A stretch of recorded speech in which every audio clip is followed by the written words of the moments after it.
அன்பே சிவம், அன்பே சக்தி, அன்பே கடவுள். சச்சிதானந்தம் வாழ்க, சத்குருநாதர் வாழ்க, பகவான் ஞானவழியே வாழ்க.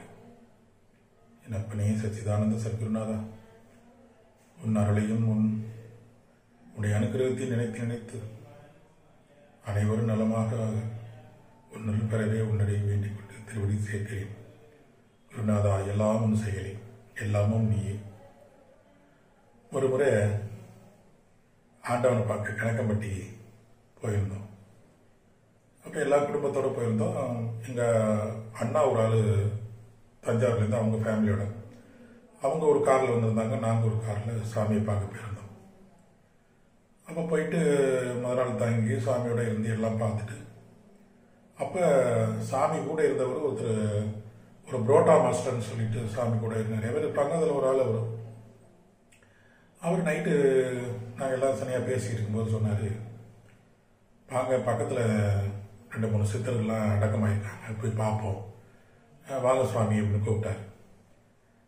நான் சொன்னேன், சாமி நம்ம சாமிகிட்ட வந்திருக்கோம், இப்போ அவங்க என்ன செய்யாமல் இருக்காங்க எப்படி அப்படிங்கும்போது, இல்லை எல்லாமே இறைவன் தான், எல்லாருக்கும் லிங்க் இருக்கும், எல்லாருமே பார்த்துருவோம் அப்படிங்கும்போது எங்கே போகலாம்னு கேட்டாங்க. இது மாதிரி கசவனம்பட்டின்னு சொல்லி ஒரு நிர்வாண சுவாமி, அவங்க சிவசமாதி ஆகிட்டாங்க, அதுக்கு இடையில இன்னொருத்தர் இருக்காரு, அங்கே பக்கத்துலேயே அந்த கசவனம்பட்டி பக்கத்து அந்த தோட்டத்திலே இருக்காரு ஒரு ஆள், அவரை போய் பார்க்கலாம், வாங்க போயிட்டு வருவோம் அப்படின்னாரு. இல்லை அது இவ்வளோ தூரம் எப்படி போகிறது எப்படி அப்படின்னு சொல்லி பேசும்போது, இல்லை நீங்கள் காலையில் வெளில போயிட்டு உடனே வந்துடுவோம் அப்படின்னு, சாமி ஏதாவது சொல்ல மாட்டாங்களா அப்படின்னு. அதெல்லாம் ஒன்றும் சொல்ல மாட்டாங்க. அதாவது இதெல்லாம் ஆரம்ப நிலையில் இருக்கும்போது நடந்த நிகழ்வுகளை உங்களுக்கு சொல்கிறேன். அப்போ சாமி சரி அப்படின்னு சொல்லிட்டு காலையில் என்னன்னா, எங்கள் அண்ணனுடைய வண்டி சாண்ட்ரோ வண்டி, அந்த வண்டி என்ன செஞ்சு அவர் டாக்டர் இருக்கார், அவர் ஃபேமிலியோட அவங்க வந்திருக்காங்க. நாங்கள் அம்பாசிடர் வச்சுருந்தோம்.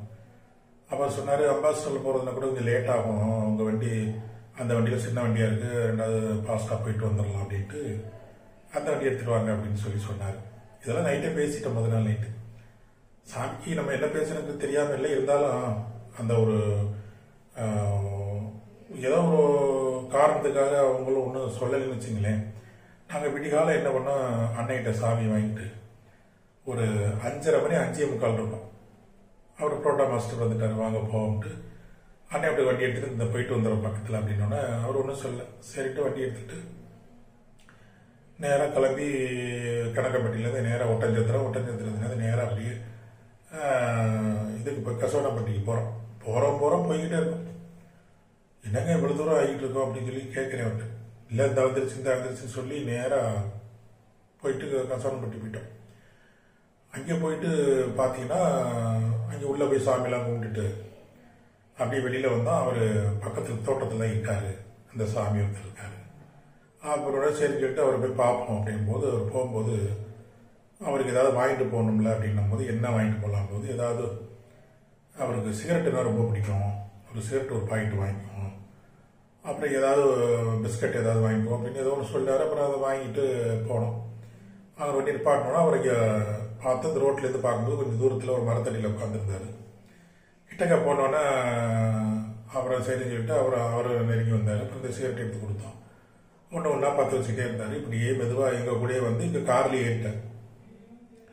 ஏறி பின்னாடி வந்துட்டு இங்கேருந்து அங்கே போ, அப்புறம் அங்கேருந்து இங்கே வா, இங்கேருந்து அங்கே போன்னு இப்படியே சொல்லி மாற்றி அங்கேயே மணி ஆயிடுச்சு. நான் சொன்னேன், என்னங்க நம்ம இந்த வந்துட்டு உடனே வந்துடலான்னு வந்தீங்க, இப்போ சாமி இறக்க மாட்டேங்கிறாருக்கு ஆரம்பிட்டு, நம்ம காலையில் டைம் முடிஞ்சு மத்தியானம் அவர் வந்துருச்சு, நீ காலை சாப்பாடு என்ன செஞ்சாங்கன்னு தெரியல. 2வது அண்ணன் அவர் இப்போ தான் புதுசு, அவருக்கு என்ன இதுன்னு தெரியாது. மத்தியானம் ஒரு சாப்பாடு டைம், நம்ம அங்கே இருந்திருந்தால் ஏதாவது ரெடி பண்ணி கொடுக்கலாம். இப்போ நம்ம இங்கே இருந்துக்கிட்டு சாமி இறங்க முடியல, நம்ம எப்படி அவர்கிட்ட விட பெற்று புறப்படுறதுன்னு சொல்லிட்டு ஒன்றுமே புரியலைங்க.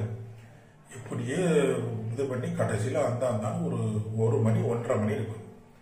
கசன்பட்டி கோயில்கிட்ட இப்படி இறங்கினார் சாமி. அவர் இறங்கிட்டார். அவர்கிட்ட போயிட்டு வரலாம் ஒன்றும் சொல்ல வேண்டாம், நீங்கள் வண்டியில் இறங்க சாமி எடுத்துட்டு ஒரே முடி வண்டி எடுத்துட்டு பறந்துட்டேன்.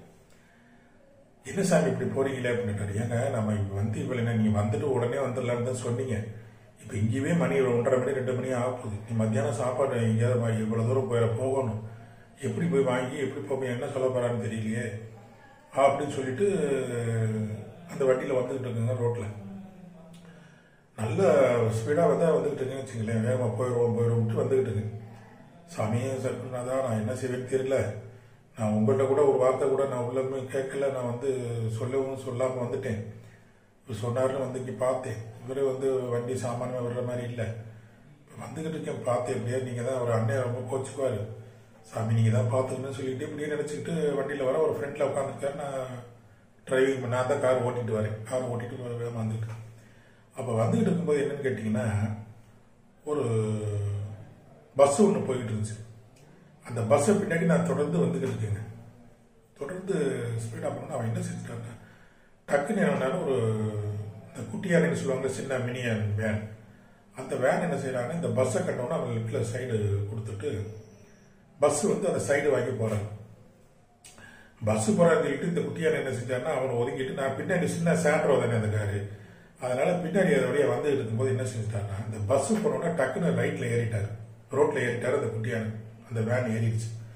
அடாடா வேன் நம்ம காரை பார்க்கல போல இருக்குன்னு சொல்லிட்டு அவரும் ஏற, நானும் இப்படி போக பஸ் பின்னாடி போக டக்குன்னு போய் பஸ் இப்படி கிராஸ் ஆயிடுச்சு, கட்டடிச்சு போயிட்டாரு.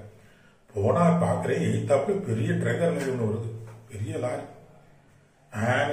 நான் போன ஸ்பீடுக்கு இந்த வண்டி ஏறினதுக்கு நான் ரைட்லயே ஏற முடியாது.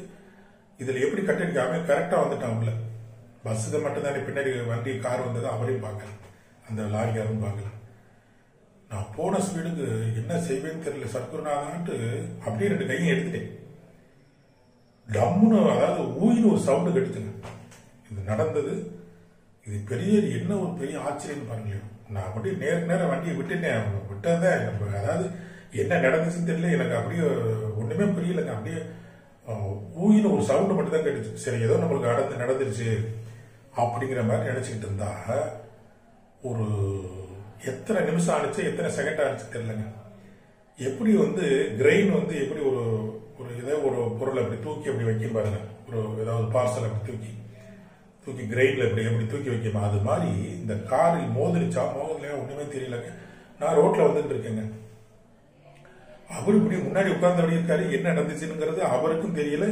நான் யோசனை பண்ணி பார்க்க, நம்ம நேரம் வரும்போது லாரியில இத்தாப்புல வந்தா ஊயின்னு சவுண்டு கேட்டுச்சு. இந்த வேன்காரங்க சைட்ல ஏறினா நம்ம என்ன நடந்துச்சு இந்த இடத்துல ஒண்ணுமே தெரியலையே அப்படின்னா, ஆண்டவருடைய கருணையை பாருங்களேன். இன்னைக்கு நினைச்சாலும் என் மனசெல்லாம் பதறுது. ஆனா அந்த கருணை பெருங்கடல் அவ்வளவு அழகா அந்த ஆக்சிடென்ட் நடந்தது தெரியலங்க. ஒரு சின்ன கிராட்ச் கூட ஆகல. அப்படி ஒரு ஆச்சரியம் நடந்து கடைசியில வேகமா நம்ம ஒட்டஞ்சத்திரத்துல என் நிப்பாட்டி மணி 2:30 மணி நிப்பாட்டிட்டு, எனக்கு இந்த பதட்டம் எனக்கு அப்படியே மெமரியில இன்னமும் அந்த பதட்டம் நிக்கல. என்னவோ ஒரு இது பண்ண மாதிரி பிரமிச்ச மாதிரி இருந்துகிட்டு இருக்கேன்.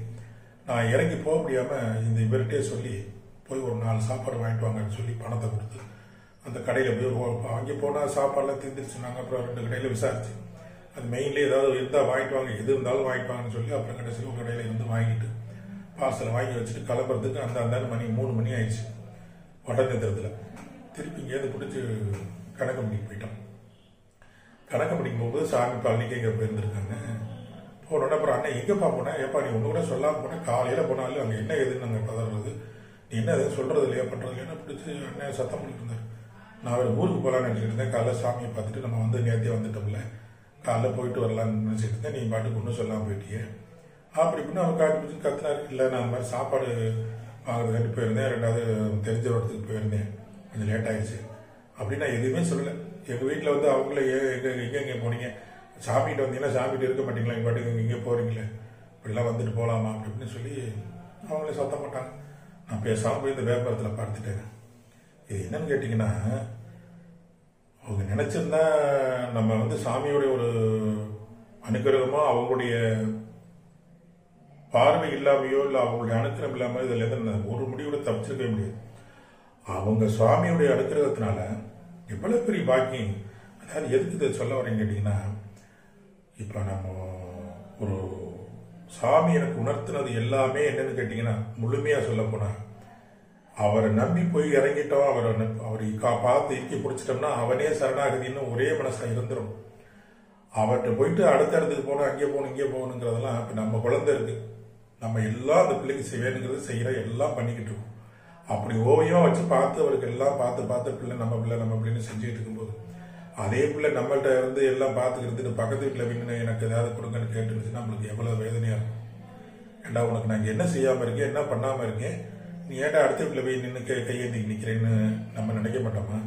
அப்போ ஆண்டவன் அவங்கள நம்ம அவங்க மேலே ஒரு நம்பிக்கை இல்லாதனால தானே அடுத்த இடத்துல போகிறோங்கிற மனசில் அவங்களுக்கு தோணிருக்குமா இருக்காது. அவர் என்ன செய்யாமல் இருக்கார் பார்க்க போனால் அவர் சொல்லி போனாலும் நமக்கு இது இப்படிலாம் போகலைன்னா நம்மளுக்கு அந்த அனுபவம் வந்திருக்காது. நம்ம போனது தப்புங்கிறது சொன்னா கூட தெரிஞ்சுக்காது. போய் பட்டதுக்கு அப்புறம் தானே அதோட இது தெரிஞ்சது. இதெல்லாம் ஒரு அனுபவத்தில் எதுக்கு சொல்லணும்னா அப்பெல்லாம் கண்ணு கருத்தமா சாமி பார்ப்பாங்க. அவங்களுடைய கருணைக்கு நிகர ஏது அல்ல குறையாத அமுத சிறப்பியவர். அவருடைய மகிமையே என்ன பெரிய பாக்கியம். ஒரு முறை இதே மாதிரி மதுரைக்கு போயிருக்கும்போது சாமி இருப்பாங்க அப்படிங்கிற முறையில் நினைச்சு போயிருந்தேன். அங்கே போகும்போது வில்லாபுரத்தில் அந்த சபையில் நம்ம சந்திரசேகர சுவாமியோடைய சபையில் அவங்க வச்சிருக்கிற சுவாமி மண்டபத்தில் இங்கேருந்து போனால் சாமி சற்று அந்த இது சாத்தியிருந்தது. ஆகா சாமி உள்ள போல இருக்கு, கணக்கமில்ல இறப்பாங்க இருக்கு அப்படின்னு நினச்சிட்டு என்ன செஞ்சேன், சரி அப்படின்ட்டு வெளியில் பார்க்க அப்போ வெளியில் ஒரு சாமி படுத்திருந்தார். அவருக்கு தெரிஞ்சிருக்கும், அவர் பேர் கூட எனக்கு தெரியல. என்னை பார்த்தோன்னே வாங்கங்கிறாரு. அவர் வாங்க அப்படின்னாரு. ஆமாம் சாமி அப்படின்னு. இல்லை நான் மண்டபத்துக்கு சாமி இருக்காங்களா பார்க்க வேண்டி வந்தேன், மண்டபம் போட்டிருக்கு நான் கிளம்புறேன் அப்படின்னு. அவர் என்ன சொன்னார், இல்லை போகலாம் சாப்பாடு வாங்கி கொடுத்துருப்போங்க அப்படின்னாரு. சரிங்க சாமி அப்படின்னா எய்த்தாப்புல ஒரு எய்த்தாப்புல அந்த மண்டபத்துக்கு எய்த்தாப்புல ஒரு சின்னமாக ஒரு கூறக்கொட்டாய் மாதிரி ஒரு சாப்பாடு கடை இருக்குது. அங்கே போய் ஒரு சாப்பாடு கொடுங்க, எய்த்தாப்புல இந்த சாமி கேட்குறாங்க, ஒரு சாப்பாடு கொடுங்க அப்படின்னு. சரி ஒரு சாப்பாடு கொடுத்தாங்க. உடனே பணத்தை கொடுத்துட்டு இருந்தாங்க சாமின்னு கொண்டாந்து கொடுத்தீங்க. சாப்பாடு பெரிய அப்படின்னாங்க. என்ன சாமி அப்படின்னா அவங்க சரினா அதை பிரித்து எல்லாம் எடுத்து ரெடி பண்ணியிருந்தாங்கன்னு கொடுத்துட்டு சரி நான் போய் வரேன் சாமி. என்ன சாமியை கொஞ்சம் ஊறுகாய் வாங்கி வந்து கொடுத்துட்டு போங்க அப்படின்னாரு. சரி நேராக போய் அவர் அந்த எய்த்தாப்பில் உள்ள அந்த அம்மாட்ட போய்மா கொஞ்சம் ஊறுகாய் கொடுங்கம்மா அப்படின்னா ஒரு பேப்பரில் கொடுத்தாங்க. அதே முன்னா கொடுத்து முடிச்சோடனே என்ன ஊறுகாய் எதுவுமா இருக்கு, ஒரு மீன் வறுவல் இருந்தால் நல்லா இருக்குமே அப்படின்னாரு. நான் போயிட்டு வரேன்னு சொல்ல அவர் அடுத்த வேலை சொல்ல சரியா இருக்கும். என்ன சாமி சொல்றீங்க அப்படின்னா, ஆமா எனக்கு மீன் வறுவல் வாங்கிட்டு வாங்க சாமி. ஏன்னா நம்ம இப்படி இது பண்ணிக்கிட்டு நம்ம எதுக்க வந்தோம் இங்கே ஒரு சாமி இப்படி ஒன்றுனா சொல்கிறாரு அப்படின்ட்டு சரி நம்ம வாங்கி கொடுக்காம போனால் அது வேறு ஏதோ சங்கடமாக இருக்கும். அதுவும் நம்ம சாமி மண்டபத்திலே வெளியில் படுத்திருக்காரு அப்படின்ட்டு சரி எதுவாக இருந்தாலும் சரி அப்படின்ட்டு அங்கே போய் கேட்டால் அங்கனக்குள்ள அன்னைக்கு ஞாயிற்றுக்கிழமை வேறு அங்கே கடையே அந்த மாதிரிலாம் எங்கனக்குள்ள இல்லை, நீங்கள் அந்த முக்கம் அடுத்ததுக்கு போகணும் அப்படின்ட்டாங்க. அப்புறம் என்ன பண்ணேன், இங்கேருந்து நம்ம இவ்வளோ தூரம் போக முடியாதுன்ட்டு ஒரு ஆட்டோ பிடிச்சி நேராக போய் எங்கனக்குள்ள நான்வெஜ்ஜில் செய்கிற இடம் இருக்கணும்னா இந்த இடத்துல இருக்குன்ட்டு கூட்டிகிட்டு போனாங்க. அப்புறம் அந்த கடையில் இறங்கி போய் கேட்டோன்னா அவர் என்ன சொன்னார், மீன் குழம்பு இருக்குது, மீன் வறுவல் இருக்குது, உங்களுக்கு எப்படி என்ன வேணும் அப்படின்னா எனக்கு சந்தேகம் வந்துருச்சு. நம்ம மீன் வறுவலை வாங்கிட்டு போனால் ஏன் மீன் குழம்பு வாங்கிட்டு மீனில் குழம்புல போட்ட மீன் ஏன் வாங்கிட்டு வரலன்னு அவர் சொல்லுவார்ட்டு இதில் ஒன்று அதில் ஒன்று 2 பார்சல் கட்டுங்கன்னு சொல்லி 2ஐயும் வாங்கிட்டு வந்துட்டேன். வாங்கிட்டு ஆட்டோவில் இறங்கி ஆட்டோவில் பணத்தை கொடுத்துட்டு சாமிகிட்ட போயிருந்தாங்க அப்படின்னு கொடுத்தாங்க. அவுத்து வை பிரித்து வை அப்படின்னாரு. சரி பிரித்து வச்சோன்னா எடுத்து இடையில வை அப்படின்னாரு. என்ன மீன் வறுவலை வச்சு மீன் குழம்பு வச்சு அவர் என்ன செய்யறாரு, அது வரைக்கும் பிணைஞ்சிக்கிட்டே இருக்காரு. 2 எடுத்து சாப்பிட்டு இருக்காரு. இந்த குழம்பு எடுத்து அதை தனியாக ஊற்றினார். ஊற்றி 2 எடுத்து திங்கிறாரு. இப்படி சாப்பிட்றாரு. அப்படியே முழு துண்டா தூக்கி சைடில் போடுறாரு. அந்த மீன் அந்த முழுசையும் தூக்கி அப்படி போடுறாரு. போட்டு முடிச்சுன்னா சாமி சரி ரைட்டு சாப்பிட்டு சரி சாமி நாங்கள் ஊருக்கு போயிட்டு வரேன் சாமி அப்படின்னு. என்ன ஒரு பொடி மட்டை வாங்கி வந்து கொடுத்துட்டு போகிறது இல்லையா, எனக்கு மூக்கு முன்னுங்குது அப்படின்னாரு. சரி சாமி அப்படின்ட்டு திருப்பி இங்கே இருந்த முக்கத்தில் உள்ள கடையில் போய் ஒரு பொடி மட்டை கொடுங்கன்ட்டு 2 பொடி மட்டை மூக்குக்கு போடுற பொடி கொடுங்கன்ட்டு பொடி மட்டை வாங்கிட்டு வந்து இந்த சாமின்னு கொடுத்தேன். சாமி ஒரு காராச்சேர் வந்துச்சுன்னா நல்லா இருக்குமே அப்படின்னாரு. என்ன சாமி அப்படின்னு. இல்லை காராச்சேர் வாங்கிட்டு வா அப்படின்னா. சரி திருப்பி அந்த முகத்துக்கு போய் காராச்சேர் வாங்கிட்டு திருப்பி கொண்டாந்து கொடுத்தேன். ஏன் சாமி ஒரு இனிப்பா எதாவது வாங்கிட்டு வர்றது இல்லையா அப்படின்னாரு. சரி நான் ஒன்றுமே சொல்ல திருப்பி போய் பூந்தி வாங்கிட்டு கொண்டாந்து கொடுத்தேன். கொடுத்து முடிச்சு அடுத்து ரெடியாக வச்சுருக்காரு. ஏன் சாமி பாயசம் இல்லாமல் நல்லா இருக்குமா சாமி அப்படின்னாரு. என்ன சாமி சொல்றீங்க அப்படின்னு. இல்லை பாயசம் வேணும் அப்படின்னாரு. சரி என்னடா பண்ணுறேன்னு சொல்லிட்டு திருப்பி இங்கே கேட்டாங்க. இந்த பக்கம் போகணும், தெற்கு வாசலுக்கு போகணும் அப்படின்ட்டாங்க. சரி தெற்கு வாசலுக்கு அங்கே ஒரு ஆட்டோ பிடிச்சி தெற்கு வாசலில் போய் அந்த ஹோட்டலுக்கு கார்னரில் ஒரு ஹோட்டல் இருந்துச்சு. அங்கே போய் இந்த மாதிரி பாயசம் கொடுங்க எவ்வளோதுன்னு கேட்டால் அவன் என்னை மேலைகளை பார்க்குறேன். பாயசம் மட்டும் தனியாக கேட்டால் ஏதாவது எதுவும் பாயசம் எதுவும் கலந்து எதுவும் குடிச்சுருவாருன்னு தெரியல. ஒரு பாயசம் மட்டும் கேட்குறேன் யாருங்க அப்படின்னு. நான் அந்த மாதிரி சபையிலேருந்து இந்த மாதிரி சாமிகிட்டேருந்து வர்றேங்க அப்படின்னு சொல்லி சொன்னேன். அப்படிலாம் கொடுக்க முடியாது அப்படின்னோடனே அப்புறம் யோசனை வந்துச்சு. சரி ரைட்டு, ஒரு சாப்பாடை கொடுங்க அப்படின்னோடனே சரி ஒரு சாப்பாடை கிட்ட அந்த சாப்பாட்டுக்குள்ளே பாயசம் கொடுக்கணும், பாயசம் கொடுப்பாங்கன்ட்டு கொடுக்குறோம்னோடனே அதை வாங்கிட்டு சாப்பாடை தூக்கிட்டு நேராக சாமிகிட்ட வந்து சாமி இருந்தாங்க அப்படின்னு சொல்லி கொடுத்து ரெடியாக எதுவும் சொல்கிறதுக்குள்ளேயும் இந்த பையை கொடுத்துட்டு கிளம்புன்னு பார்க்குறேன். அதை பெரிய அப்படிங்கிறார் பாயசத்தை. சரின்னா அது பாயசம் மட்டும் பிரித்து இந்த சாப்பாடு போட்டலாம் அப்படி இருக்கு. முடிச்ச உடனே ஏதாவது சில்லறை பணம் ஏதாவது இருந்துச்சுன்னா கொடு அப்படின்னாரு. சின்ன சில்லறை பையெல்லாம் எடுத்து இந்த அருக்கு சாமின்னு கையில் கொடுத்து முடிச்சுட்டு இந்த பாயசம் குடிச்சார் கடகடன். அது ஒன்று தான் முழுசாக குடிச்சார் இந்த பாயசம் இந்த பாக்கெட்டோட. குடிச்சிட்டு கொஞ்சோண்டு இருந்துச்சு. சாமி நான் ஊருக்கு போய் வரேன் சாமி இப்படி கிளம்பினே இல்லை, இந்தா இதை வாங்கிட்டு போ அப்படின்னாரு. அப்பா வாங்கிட்டு போன்னு சொல்லிட்டு அதை வாங்கி கையில் வச்சுக்கிட்டு சரி ஏதோ கொடுக்குறாருன்ட்டு எதுவாக இருந்தாலும் ரொம்ப சந்தோஷம் சாமி அப்படின்னு சொல்லிட்டு கிளம்பிட்டேங்க. கிளம்பி வெறுன்னு வந்து நேராக திருக்கோசில் வந்து அங்கேருந்து பஸ் பிடிச்சி ஏறலாமா. சாமியோட இருந்த ஒருத்தர் கண்ணன் ஒருத்தர், ஏற்கனவே நாங்கள் 2 பேரும் ரொம்ப காலமாக சாமிகிட்ட இருக்கும்போது நாங்கள் தனியாக சேர்ந்து 2 பேருமே இருந்திருக்கோம். அவர் ரொம்ப அது ஒரு அடுத்ததில் நான் உங்களுக்கு சொல்கிறேன். அவர் ரொம்ப அருமையான நல்ல டைப்பு. சாமிக்கு ரொம்ப பிடித்த பக்தர். அவரும் ஒரு ஆள். அவர் நிறைய அற்புதங்களை சாமி நிறைய செஞ்சுருக்காங்க. ஆமாம், அவரை வந்து நான் பார்க்கணுன்ட்டு அங்கே இருந்தார். வாங்க அப்படின்ட்டு மேலே மாடியில் போய் பார்த்தேன். அவர் இருந்தார். அப்புறம் அவருக்கு தண்ணி இதெல்லாம் வாங்கி கொடுங்க அப்படின்னாரு. வாங்கி கொடுத்து பார்த்துட்டு சாமி நான் ஊருக்கு போய் வரேன் அப்புறம் போய் வா சாமி அப்படின்னாரு. ரொம்ப சந்தோஷமா நீ அடிக்கடி பாருவா அப்படின்னாரு. சரிங்க சாமின்னு சொல்லிட்டு வந்துட்டேன். வந்து நேராக கணக்கம்பட்டிக்கு வருவோம், சாமியை பார்த்துட்டு போகும்ட்டு கணக்கம்பட்டிக்கு வந்தேன். அப்புறம் சாமி வந்து மோகன் சாலையில் சாமியை இன்னொருத்தர் ஒரு பையன் வந்து அந்த கிணத்தடி பக்கத்தில் ஒரு மரம், அந்த மரத்துக்கு வந்து சுற்றி வாய்க்கால் மாதிரி வெட்டிக்கிட்டு இருந்தாங்க, தண்ணி நிற்கிற மாதிரி இருக்கிறதுக்காண்டி. அந்த பையன் வெட்டிக்கிட்டா சாமி இப்படி படங்கை கட்டிட்டு பின்னாடி நின்றுட்டு இருக்காங்க. சுற்றி முற்றும் பார்த்தேன், யாரும் இங்கே இல்லை. சரி மெதுவாக அப்படியே போய் சாமி பின்னாடி போய் போகிறதுக்குள்ளேயும் சாமியை திரும்பியே பார்க்கல. அந்த பக்கம் குனிஞ்சிட்டு இருந்த வரையும் திரும்பி பார்க்காமலே என்ன சொல்றாங்க, இந்த வர்றாண்டா 3 மூஞ்சிக்காரன் அப்படின்னாரு. நான் யாரையும் சொல்றாரு அப்படின்னு நினைச்சுக்கிட்டு இருந்தேன். கடைசியில் பார்த்துட்டே 3 மூஞ்சிக்காரன் வந்துட்டாண்டா இன்னும் அவர்கிட்ட வேலை பார்த்துட்டு இருக்க சொன்னோன்னா அவர் நிமிந்து என்னையே பார்த்தாரு. ஆனால் சாமி அந்த பக்கம் திரும்பினபடியே இருந்துட்டு இருக்காங்க. அவர் 3 மூஞ்சிக்காரங்க 2வது அடி சொன்னா அவர் நிமிந்து வேலை பார்த்துருந்த நிமிந்து என்னையே தான் பார்த்தாரு. அப்பதான் நான் சுற்றி முத்தி பின்னாடிலாம் பார்த்தேன், யாருமே இல்லை. அப்போ என்னடா 3 மூஞ்சிக்காரங்க நம்மள எது வந்து பார்க்குறாரு இந்த பையன் அப்படின்ட்டு பார்த்துக்கிட்டு தான் எங்கேயாவது திரும்பி கொஞ்சம் நேரம் நின்று சாமி நான் அதுக்கு நான் ஓரத்தில் நின்றுட்டே இருந்தேன். அங்கேயாவது வந்தார் கிட்டக்க, ஏண்டா 3 மூஞ்சிக்காரன் அங்கேயே போயிட்டு ஏண்டா அப்புறம் இங்கே வந்து நுழையிற, போறவன் அங்கேயே போயிட ஏண்டா அப்புறம் அதுக்குள்ள வந்து நுழையிற, ஏண்டா எல்லாம் என்ன செய்யறது அப்படின்னு சத்தம் போட ஆரம்பிச்சிட்டாங்க. அப்பதான் புரிஞ்சிச்சு, நான் வந்து யதார்த்தமாக சாமியே இருப்பாங்க சபையிலன்ட்டு தான் நான் போனது. ஏன் அப்படின்னு கேட்டிங்கன்னா, நீ என்னை நம்பினியே என்னையோட இருக்கணும்னாக்கா எப்போவுமே அந்த கற்பு இருக்கணும். அந்த கற்பு இல்லைன்னு வச்சுங்களேன், எதுவுமே இப்போ சாதாரண ஒன்றும் இல்லைங்க. நம்ம குடும்பத்தில் நம்ம மனைவி நம்ம குடும்பத்தோடு இருக்கோம்னா என்னதான் 1000 தான் இருந்தாலும் நம்ம எவ்வளவு ஒரு இது பண்ணாலும் நம்ம மனைவியாக இருக்கட்டும், யாராக இருக்கட்டும், நம்ம பிள்ளைகளாக இருக்கட்டும், நம்ம ஒரு தங்கச்சியாக இருக்கட்டும், யாராக இருந்தாலும் அடுத்தவங்கள்ட்ட ஒருத்தர் சிரிச்சாலோ ஒரு சாதாரண பேசிட்டாலும் நமக்கு ஒரு விருக்குன்னு ஒரு ஏதோ ஒரு மனசுல ஒரு இது ஏறும். ஏன்னா நம்மளை விட்டுட்டு வந்து யாரோட பேசுறாங்களே பண்றாங்களேன்னு ஒரு சாதாரணமா நம்மளே இது மாதிரி நினைக்கிறோம். அந்த கற்பை வந்து எதிர்பார்க்கிறோம். அதே மாதிரி சாமி வந்து நம்மளோட இருக்கணும், நம்மளோட நினைக்கணும்னு சொல்லி நம்ம மேல எந்த அளவுக்கு அவங்க ஒரு ஆர்வத்தையும் ஒரு பாசத்தையும் ஒரு உண்மையான ஒரு பக்தி வந்து அவர் மேல நம்ம அதாவது அறியாத நேரத்துல கூட அவன் வந்து தடுமாறிடக்கூடாது.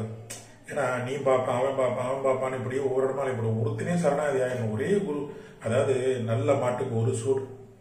ஒரு ஆள் சாமி செய்யாததை வந்து யார் செஞ்சிடப்போறான், எவங்க செஞ்சிருப்போம். இவர் நேரில் வந்தது கடவுள், நேரா வந்த ஆண்டவன், இவரால் முடியாது என்ன இருக்கு. அதாவது இதை உணர்த்துறாங்க, சாமியை நேரா சொல்றாங்க.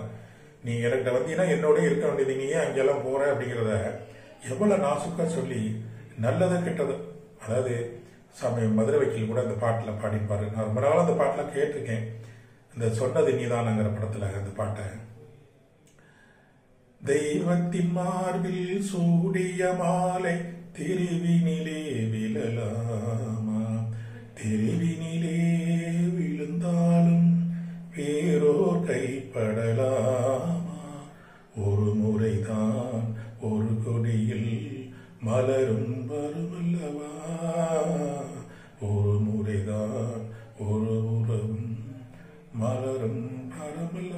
பாட்டு ரொம்ப அழகா இருக்கும். அதாவது ஒரு காதலர்கள் கூட வந்து ஒரு மனசுல வந்து ஒரு காதலனை ஆரம்பத்தில் நினைச்சிட்டாங்கன்னா ஆயுசு வரைக்கும் இந்த வேற எண்ணங்கள் மாறாது, வேற ஒருத்தனையும் நம்ம நினைக்க வராது. அதான் உண்மையான காதல், அதான் உண்மையான கற்பு நெறிக்கிறேன்.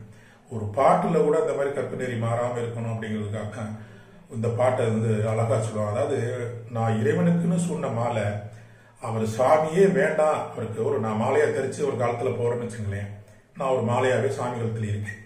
சாமி நீ நல்லவே இல்லடா, நீ நல்ல பொருள்னு சொல்லி கலட்டி தூக்கி என்னை வீதியில் எரிஞ்சாலும் சரி, நான் போய் தெருவில் மண்ணோட மண்ணா மக்கினாலும் சரி, ஆனா வேறொரு கை நான் தொட அனுமதிக்க மாட்டேன் அப்படிங்கிற அந்த பாட்டோடைய அர்த்தம். அது மாதிரி நான் சாமிக்குன்னு நான் வளர்ந்தது, சாமிக்குன்னு போட்டப்போ என்னை சாமியை என்னை வேண்டான்னு தூக்கி எறிஞ்சாலும் நான் மண்ணோட மண்ணா கூட வந்து வேறொரு திருவடியில போய் நான் நிற்க மாட்டேன். எனக்கு எல்லாமே சத்குரு தான் அப்படிங்கிற ஒரு பிடிவாத வைராகி இருந்தால் தான் நம்ம பக்தியிலையும் சரி எல்லாத்திலையும் சரி நம்ம வெற்றி அடைய முடியும். ஏன்னா கற்புங்கிறது வைராக்கியங்கிறது ரொம்ப ரொம்ப இது. செடியில பூக்கிற மலர்கள் மல்லிகைப்பூலாம் எல்லாமே வாசமா படைக்கப்பட்டதா, எல்லாம் ஆண்டவனால் படைக்கப்பட்டது. ஆனா அந்த பூவுல வந்து எத்தனை பூ இறைவனுடைய திருவடிக்கு போகுது, எத்தனை பூ மயான கண்டத்துக்கு போகுது, எத்தனை பூ தலை வாரிக்கு பேணு பேணு இருக்கக்கூடிய தலை குந்தலுக்கு போகுது. இது வந்து அதது செய்த பாக்கியம். இதுல ஏதோ ஒரு சில பூக்கள் தான் இறைவனத்துல போய் சேரும். எல்லாமே இறைவனோட அந்த மல்லிகைப்பூல பூத்தது, மல்லிகை செடியிலிருந்து பூத்தது தான். ஆனா ஒரு குறிப்பிட்ட பிள்ளை தான் இறைவன்கிட்ட போகுதுன்னா நம்ம அந்த பக்குவத்தை அவர் அழகா சொல்லி கொடுத்தாரு. நீ எனக்குரியவன்னா நீ என்னை விட்டு ஒரு நாள் போகாதுங்கிறத ஆரம்பத்திலே சொல்லி கொடுத்த பெரிய மகாவல்லன் ஞானவல்லன் சச்சிதானந்த சத்குருவே அப்பனே குருநாதா, உன்னுடைய கண்கண்ட உன்னுடைய கருணைக்கு உன்னுடைய ஈடு ஏது, என்ன ஈடு? உனக்கு பக்கத்தில் என்னன்னு உனக்கு தொண்டு செய்து உன்னுடைய திருவடியிலேயே உன்னுடைய சரணாகி ஆகி உன் திருவடியிலே சேரணும் அந்த பாக்கியத்தை ஒன்றை மட்டும் இப்படியாகி தந்திரணும் இறைவா. இந்த நீ ஒவ்வொரு விஷயங்களையும் வந்து நீ உன்னுடைய அற்புதங்களை எல்லாம் சொல்லும் போது என்னால் நினைச்சு பார்க்க முடியல. என்னால வந்து நீ இப்பொழுது நினைச்சு அப்பெல்லாம் நான் வந்து எதை சொன்னாலுமே அது ஒரு இதுவாகவே தான் நான் நினைச்சிட்டு இருந்தேன், வந்து கருக்கடியா நினைக்கிறதுக்கு வாய்ப்பு இல்லாம. ஏன்னா அப்பவே ரொம்ப ஒரு இதுவா போயிருந்த மாதிரி நேரம் எப்படியே பண்ணியிருந்திருக்கலாம்.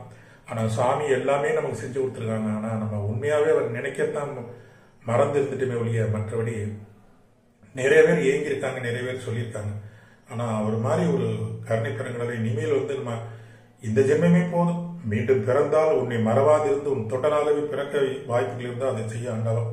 மற்றபடி எனக்கு எதுவும் தர வேண்டாம், உன் திருவடியே எனக்கு பெரும் பாக்கியம். அது அந்த தொண்டை உன் திருவடியை தொட்டுப்பானுங்கிற பாக்கியத்தை உன் திருவடிக்கு ஒரு பாதகனியாகனாலும் மாறணும், உன் நேரில் அமையக்கூடிய ஒரு துண்டாகவும் ஏதோ ஒரு அங்கமாகவும் நாம் பிறக்கணை வழியே.